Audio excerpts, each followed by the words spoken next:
We will show it by examples because we have been doing it. He has ever organized classes for numerous people, and we've all benefited from that when he was a student. When he was working with Internal Revenue, some people were under his care in school, and he has succeeded in that. When he was at the university, he helped people to get admission into that same university when he was a student.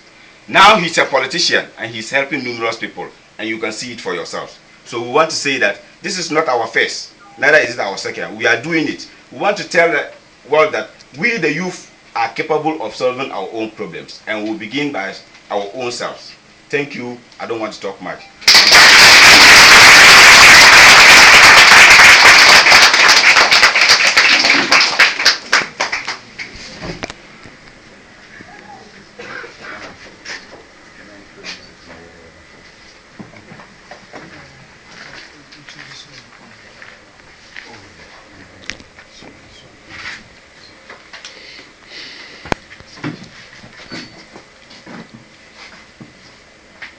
May I request all of you once again to stand up.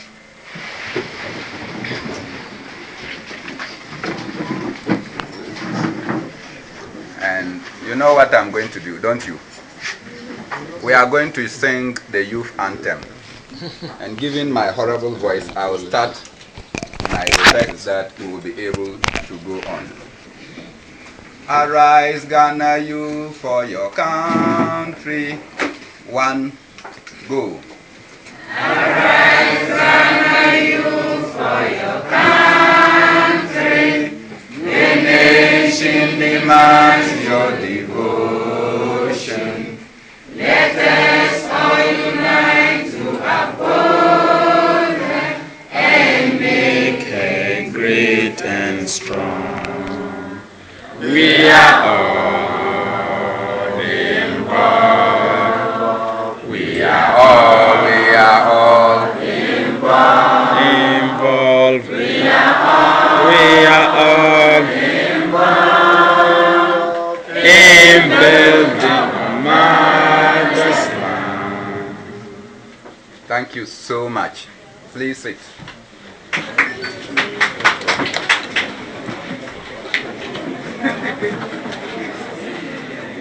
Certainly,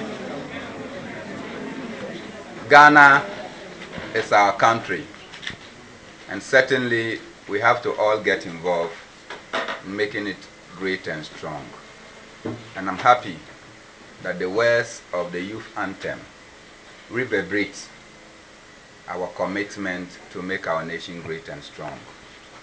I have come here this afternoon, not to give a speech, but to sympathize with colleague students and to also give a token presentation to the school in our attempt to ensure that we uplift the sagging image of our community. As already said, I am more than inspired by our brother Ishmael that at his age, and by the time he could finish his national service, he started mobilizing his national service resources in the hope that the many young men and women from our part of the country who are yearning for education, but by the creation of the government of Ghana has denied these young men and women the opportunity to further their education through the established schools. So most of them, willing, capable, will not get education because our educational system is a pyramid. At the basic level, you have over 22,000 primary schools. By the time you get to JSS, you are about over 13,000 across the country. When you get to the senior high level, the number has reduced to less than 600 senior high schools. And yet, a class at the basic level is supposed to reflect the class at the senior high school. And so what it simply means is that by the time you get to senior high school, the government of Ghana and by our own educational policies, we will emasculate a large chunk of our people. And we call them, they have failed. And because of that, they should be denied access to education. The situation is even precarious if one wants to go to the higher level in terms of tertiary education. By the time you go to the universities, you realize that we have less than 10 public universities in the country, with about 10 polytechnics to absorb the over 500 students from the senior high schools and the vocational high schools. This nation certainly is not serious with education, because we have seen that countries like Cuba, where their natural resources, what they own, what Cuba actually owns, is sugarcane. Sugarcane is what Cuba has. That is their major export. And out of sugarcane, Cuba eliminated illiteracy in 1 year. That today, if you take the world, Cuba is the number one in terms of literacy with over 98% literacy rate. Cuba is able to produce doctors. For a country like Ghana, every year we get about 250 to 300 doctors from Cuba. And they get this from their sugarcane. Ghana, you have gold, you have diamond, you have all the minerals, you have cocoa, you have timber, you have tama. Don't we have? Yeah. You have dawa dawa. And now we have discovered oil. This country cannot be forgiven for failing to provide the quality of education that our people yearn for. It is out of that I feel extremely energized by our brother Ishmael.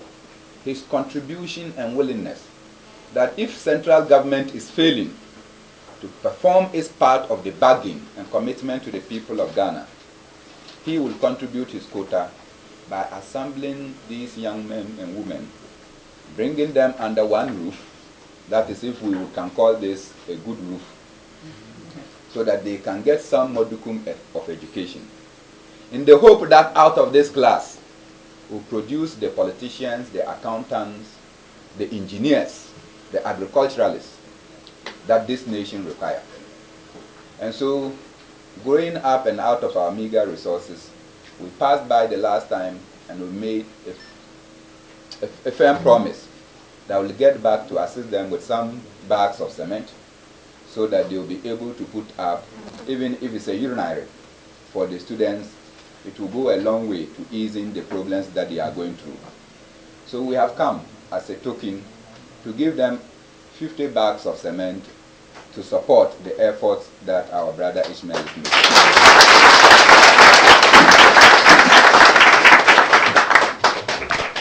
This effort is to inspire other sons and daughters of our region,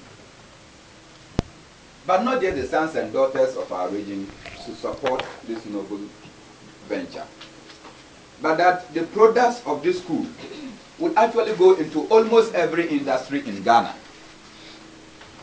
You can count every industry, and I'm sure very soon some of the products here will be working in the oil fields. They'll be working in the banking sector.